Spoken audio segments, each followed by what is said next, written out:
আসলে রাজা রাজা যুদ্ধ হয় উলুঘাগড়া প্রাণ যায়। সিও, তারপর হচ্ছে এআরও, ওপর থেকে ইসিআই নানা রকম নির্দেশ দিচ্ছে। প্রথম কথা বুঝতে হবে, যারা বিএলও হয়েছে তারা তো এই কাজে এক্সপার্ট নয়, তারা তো এই কাজের জন্য জন্মায়নি, তারা তো এই কাজ করে না। সরকারি কর্মচারী নিয়োগ নেই কেন্দ্র এবং রাজ্য সরকারে, সরকারি অফিসগুলো ফাঁকা করছে, তখন শিক্ষকদেরকে, অন্যান্য যারা ইন্স্যুরেন্স, ব্যাংক, অন্যান্য কর্মচারী, তাদেরকে এ ধরনের নির্বাচনের কাজে যুক্ত করা হচ্ছে। স্কুল শিক্ষা লাঠে উঠে যাচ্ছে, আর এদেরকে দিয়ে এখন ওই ডেটা এন্ট্রি অপারেটরের কাজ করানো হচ্ছে।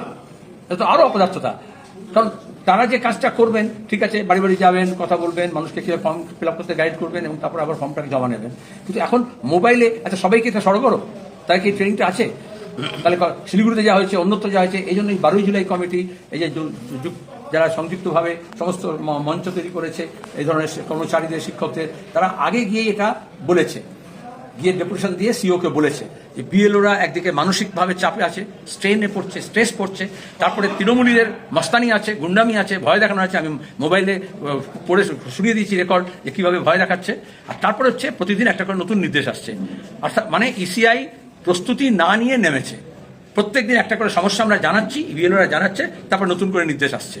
এতে গোটা বিহারে যেটা আমরা হচ্ছে, এখানে দেখতে পাচ্ছি ওদের আসল উদ্দেশ্য হচ্ছে একদল মানুষকে ভোটাধিকার থেকে বঞ্চিত করা, গণতন্ত্রের সংকোচন করা। বামপন্থীরা যখন গণতন্ত্রের সম্প্রসারণ চাইছে, দক্ষিণপন্থীরা তখন গণতন্ত্রের সংকোচন করতে চায়। এটা বিএলওরা বা নির্বাচনের সঙ্গে যারা যুক্ত আছেন কর্মচারীরা, তারা কিছুতেই এটা মেনে নেবেন না, মেনে নেওয়া উচিত নয়, এবং তাদের নিরাপত্তা বিধানের ব্যবস্থা করতে হবে, তাদের সুরক্ষার ব্যবস্থা করতে হবে, ইলেকশন কমিশনের দায়।